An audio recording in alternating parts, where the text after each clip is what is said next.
you realize trade and B2B type payments, and you look at RTGS, there are trillions of dollars flowing through it, right? The first chain that we'll be integrating with, where the assets are being represented and the receipt of payment, is on Hedera, on mainnet. David, welcome back. Thanks for joining us. Thank you for having me. So, David, I know we've had you on before, but I'd like to get a quick refresher as to what FSCO is.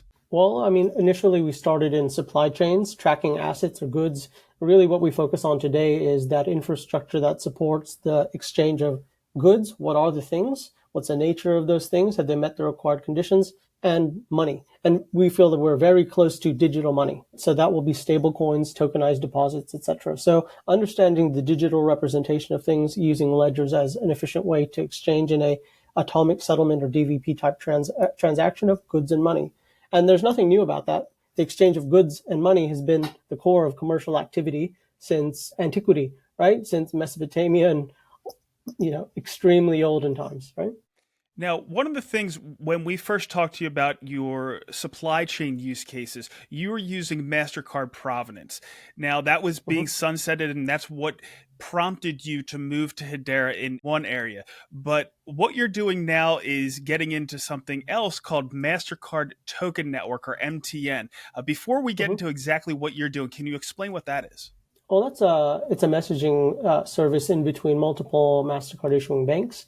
Any bank can use it. You have to be a bank, right? But it utilizes tokenized deposits. So tokenized deposits are a different way of looking at money on ledger and payments on ledger, rather than using stable coins, right? Which are a great technology. They offer settlement finality. They're instantaneous, and you can see the transfer between your wallets, etc. And they're a great innovation, right? Banking is highly regulated, right? So the ability to be able to say, and this is much like how banks, commercial banks and central banks interact, will say that, yep, there is money in this account. This person's requesting X amount of money. They do have it, and we'll transfer it to you, and we'll settle that at the end of the day. So what we're doing is we're making a representation of a request for money. Multi-token network is double checking between the different banks that the monies are available, and then making that instantaneously available. So that's a closed and private system. But we do believe in atomicity, or supporting those DVP type transactions. So the good, or the NFT, the 721, is not on multi-token network. That representation of what the goods are and who the wallets, the buyer, the seller, that's all being run, and our infrastructure is being run on Hedera, on mainnet. So that representation of someone offered goods, we use MTN as a payment conditionality, payment trigger, and double checking that there's money inside of the banks between those two related parties, right? That is MTN.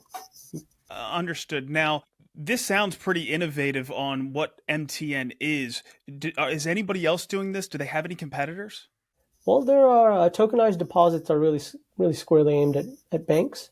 So, I mean, you Google it, you do the research. It's a kind of a select handful. Your JP Morgans, Citibanks, regulated liability network, Partior. That's pretty much it.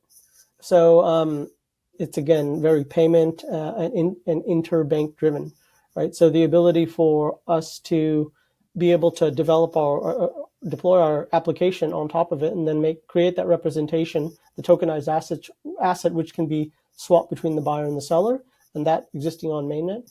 I would say that's what makes it interesting, right? So these are serious payments for serious bankers, right? Using fractionalized reserve systems, settling in between themselves, but really finding the efficiency of the ledger, avoiding regulatory scrutiny, but still being able to represent this is the thing, the buyer's requesting money, being able to do that on ledger, and you'll be able to have a look at our application, our app, and being able to utilize the benefits of wallet-based infrastructure, these custodial applications, and moving the asset between the two, and then having that receipt, I would say, saying that payment has been made via this specific secure messaging service, right? And That is financial grade. what's the asset itself? What is it representing? The asset is an invoice or debt, right? So goods Okay. being exchanged. So what is the nature of the goods? It could be containers of things. It could be tons of things. It could be a mortgage. It could be debt, right? It could be short-term flow between two parties. So a thing that has value is being exchanged for money. That's basically it. It's just utilizing a tokenized deposit for instantaneous kind of payment. Why is what you're doing so important for not just you and Fresh Supply Co, but Hedera as well? So I'm curious how these efficiencies, why you're going down this road and trying to implement this. Well, in a highly regulated space, obviously we want to be able to utilize the best of what like ledger technology makes available, right? Representing those things. And I'm a firm believer that things are migrating that way. In 10 and 15 years, this will not be abnormal or unusual. But right now, there's regulation, right? And bankers prefer tokenized deposits. Now, how does that correspond, or how does that work with something like, like a public ledger, right? How can multiple parties view that thing or bundle it together and securitize it? That's where it's important. So abstracting away the complexity and just saying, hey, we'll run an application, there'll be an interbank settlement, right? That's private, but the representations of what was sold and who got paid for it, that's all being put on Hedera. So, I mean, effectively, any bank that wants to ascribe or sign up to MTN can utilize the benefits of that. And the goal of that is MTN is not to be, they want to operate with any chain, whether that's ETH, mainnet, or Hedera, right? And so the first chain that we'll be integrating with, where the assets are being represented and the receipt of payment, is on Hedera, on mainnet. So we believe in public ledgers. That's exactly what we want to hear. So what scale could we potentially be talking about with this? Look, I don't want to overpromise and underdeliver, but you realize trade and B2B type payments, and you look at RTGS, there are trillions of dollars flowing through it, right? So I think it's a case of technology has, or regulation has not kept pace with the technology, and that's understandable. Look, these are larger scale B2B payments made in between banks and larger B2B type customers, right? So millions of payment volume is pretty normal. If we look at the whole space and the space that needs to be migrated over, I mean, you can just Google Bain, look at tokenization, right? There's various views on it, but it's in the trillions of dollars, right? And so again, in order to tap into, like, we play more in the bridging TradFi to ledger space, right? Not so much smaller retail payments. So the size of the prize is large.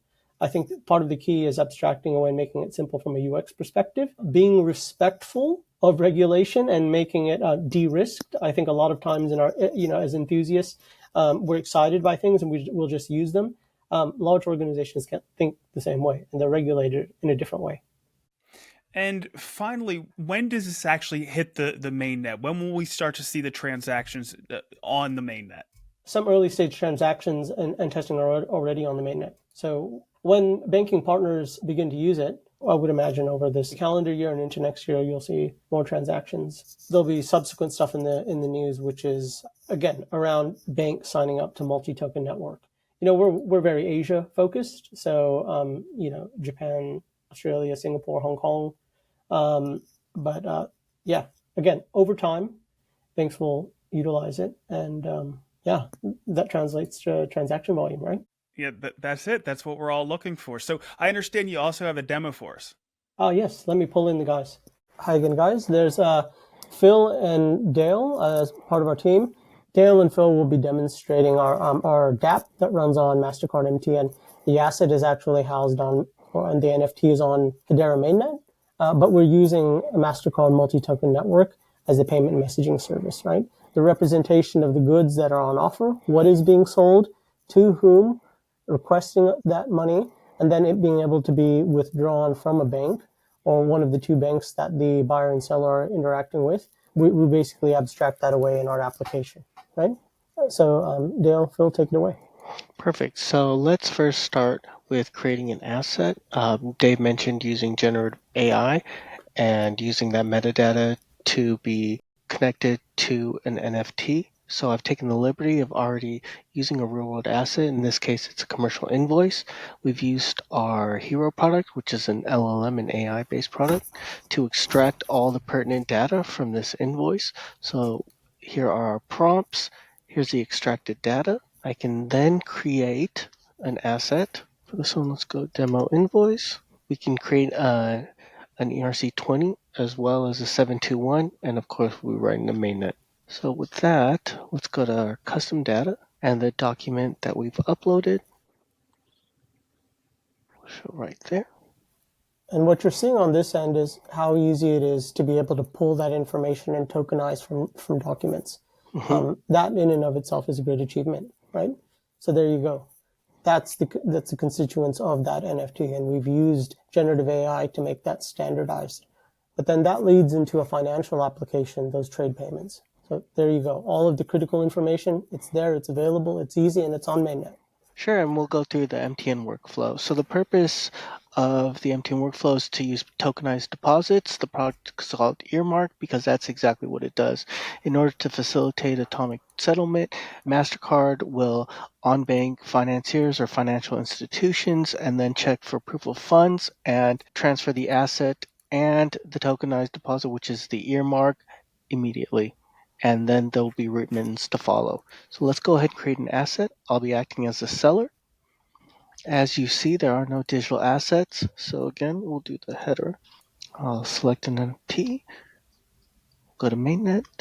Right now, I'm going to bring all of the extracted data that we've used that we showed in our LLM product. I'll arbitrarily set it to a ton and let me choose 2 images. One is the invoice, and the next image is a real-world example.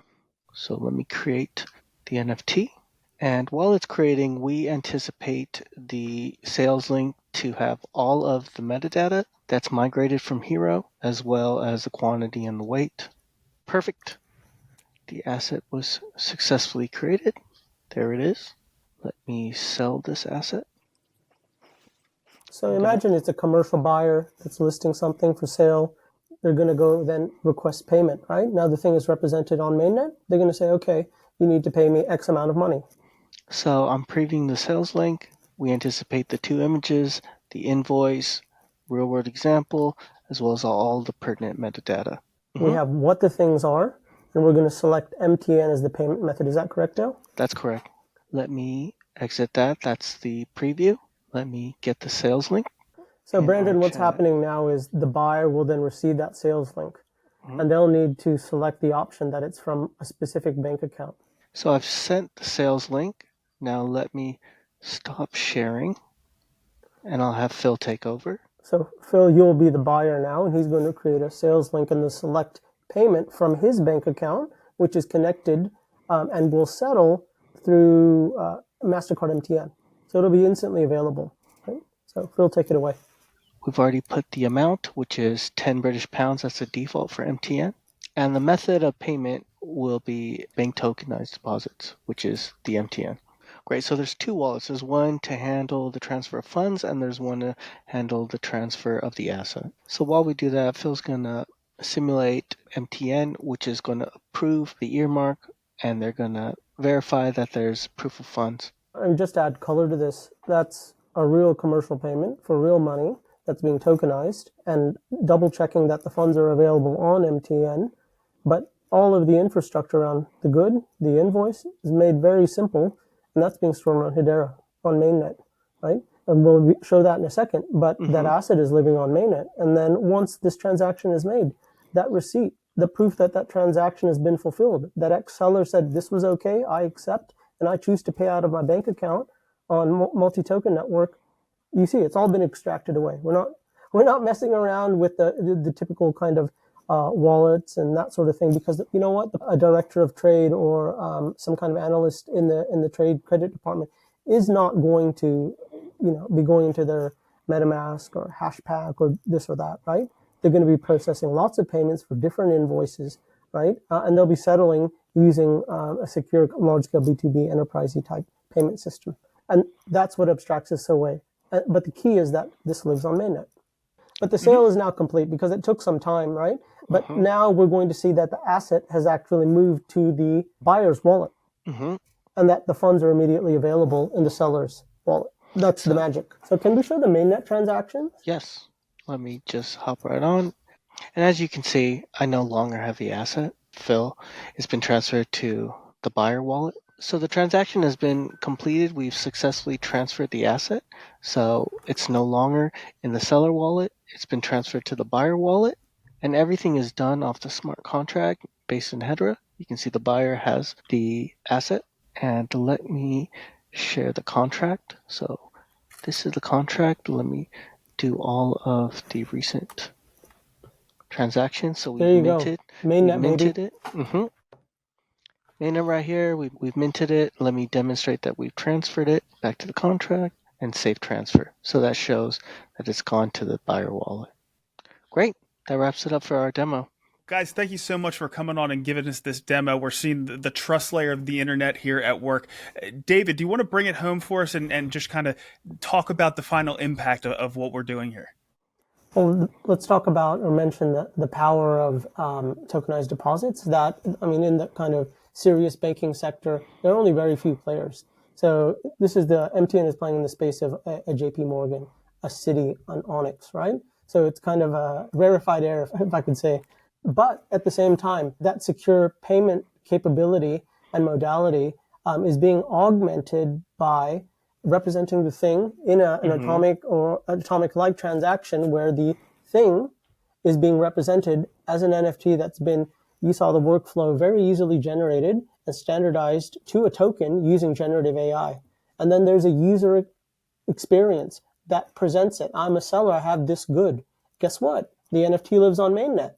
Right? So, I mean, love an NFT, but this is a different type of utility, right? It's not a profile picture. It's a representation of the goods. And that then gets exchanged, double checking, utilizing MTN, saying, hey, money exists in that bank account.